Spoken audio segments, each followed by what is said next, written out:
Hey pen friends, welcome back to Ginger Peachy Pens. Today I want to talk through my little short fountain pen wish list. I don't usually have like a wish list every year, but the last couple of weeks I've just had a few items come up that I'm like, this is what I want to sort of focus on this year. Last year I was a little willy nilly and um, bought lots of bespoke pens last year, handmade, independent maker, however you want to call them, pens. I tried lots of them. I really, really enjoy them. I very much have learned what my favorite characteristics are, both in material and in shape of pens, and so like what's important to me. So this year, I am really trying to cut back on my spending. I'm selling pens. I'm trying to kind of downsize my collection some, and I just have a few little things that I have on my wish list. I am kind of calling this a low buy year.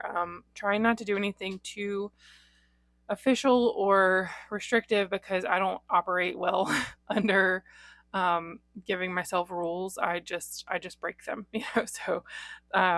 So this is just like I'm trying to be more mindful of my purchases this year and focus on a few things that I really want.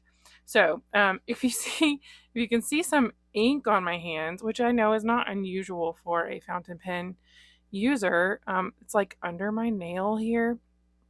So, quick story time. Last night I had a little ink accident, an incident, if you will. My cousin and his family were in town about an hour and a half away, and hi, John, and and my sister and I were going to go see them, and so we got in the car, and I had grabbed a few like fountain pens to give to him and his family, and I've kind of enabled them into this hobby. Um, and I had some fountain pens, and I had a bottle of ink. It was Monteverde Black Ash, like a 90 milliliter bottle of ink that I was going to give to them.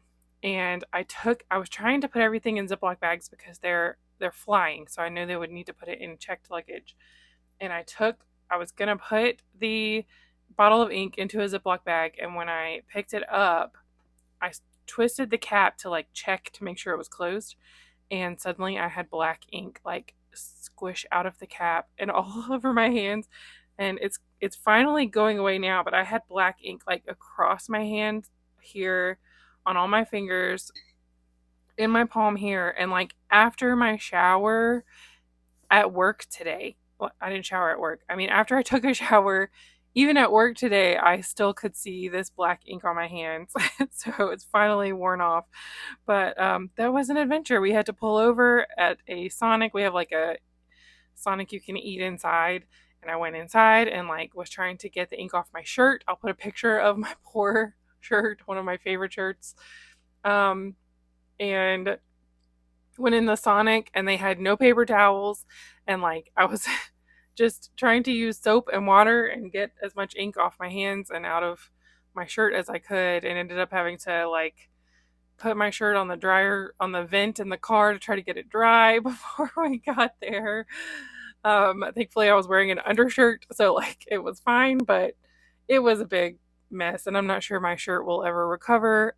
But and also that bottle of ink just went in the trash. I don't think it was broken. I think I had just not closed it all the way, and but I was like, I'm not putting this bottle back in my sister's car, you know. So anyway, I know you're not surprised to see ink on my hands, and really it's not very bad anymore, but I just thought I'd tell you that story.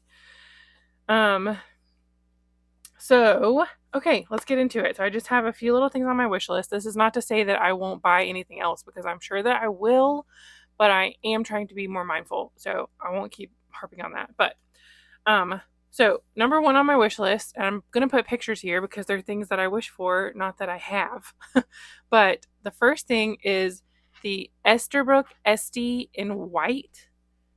Last summer, Esterbrook did a prototype sale, and one of the pens, I think there was just one in the prototype sale, was a white SD with gold trim. And it was so pretty, and everybody went nuts over it. And so, not long after, Esterbrook posted this post, and there's a video, I'm putting that up,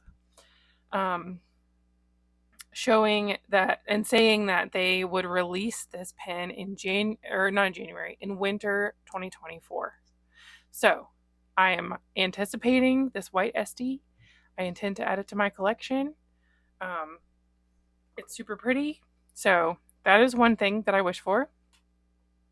Number 2 is the Gourmet Pens by Franklin Christoph, Model 46 in Stars on Sapphire Lakes. So the Model 46 is, I have one, this is in the Franklin Christoph Salmon Glow color. It is a clipless pen. It has a number 6 nib. I've had this one for several years. It is postable. It is comfortable. It's got their signature threading right here. Anyway, Aziza at Gourmet Pens Shop released a collaboration, and it's beautiful, and I wish I had gotten it early on or in like the re-releases that she had, and I didn't. So I'm on the hunt for one, either secondhand or hoping that she will re-release it at some point. But that is the second thing on my wish list. The third item on my wish list is not a pen but a nib. So I have this Pelikan M400 Souveron in the white tortoiseshell. I bought this from Cult Pens for a total of, I just looked at my spreadsheet a little while ago, under $200 US dollars. So that was a really good price for this, because like full price now it is a lot more than that. I got it with a medium nib, which I've always liked medium nibs, but this medium nib does write like a broad.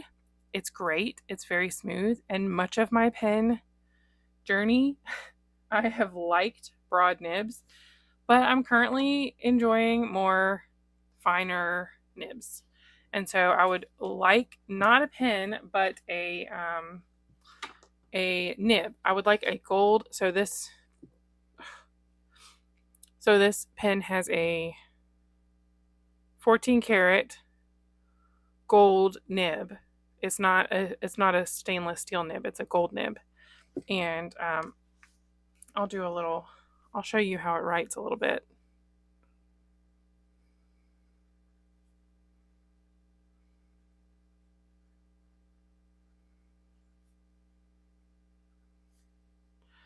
So, and this is Clairefontaine paper, like on more porous papers, it spreads even more. But what I would like to try is a Pelikan extra fine nib, because I know that it will be similar to a fine, like a more traditional fine nib. And so I would like a gold one. And you can buy Pelikan nibs separately. So that is something on my wish list. Number 4, I would very much like a Scribo Feel pen. I have never held one in my hands. I have never tried one out, but I keep seeing them and they are so intriguing, and everyone has good things to say about them. They are pricey, but my thought is that if I'm not spending money on lots of pens, then basically the cost of two and a half other pens will pay for a Scribo Feel if I don't spend the money on other pens. So there's one already that I like, but I don't love. So I'm kind of waiting. I'm going to wait and hope for a color to come out that I really love. I did look at the Laudata. I know I don't speak Italian. The Laudata Scribo pens that are smooth. They don't have that the facets, and there's some really pretty ones, but I really think I want the facets. Something about that just feels really special to me. So I'm going to be on the lookout for a Scribo Feel. I watched Simona's unboxing and writing sample of hers the other day and was just like, "Ugh, it's so nice and it looks like such a great pen." So I would really like a Scribo feel at some point this year. And that's really it. I have one other pen that is coming that I pre-ordered last year, like in October or November. Um, so I'll show that to you. It's not like super secret. It's a Leonardo, which I sold the Leonardos that I had, but I couldn't resist this one. And so we'll see if it's good, but it's just been on like back order for a while. And that's really it. Otherwise, I want to kind of continue to pare down my collection a little bit. Like through the course of this year, I want to go through my collection, maybe kind of systematically, and use things and let go of more just to like bring down the number of pens I have and actually reach for everything that I have. So, anyway, that's kind of my goals loosely for the year, my wish list. If anybody has a lead on a Gourmet Pens start on Sapphire Lakes pen, then let me know. But otherwise, yeah, let me know what you think. Do you have a fountain pen wish list? Do you like plan out your purchases at the beginning of the year and do you stick to them? Because that's the part that I'm not good at. So, yeah, let me know. And I appreciate y'all watching. Like and subscribe if you enjoy this content, and I will talk to you very soon. Have a great day. Bye.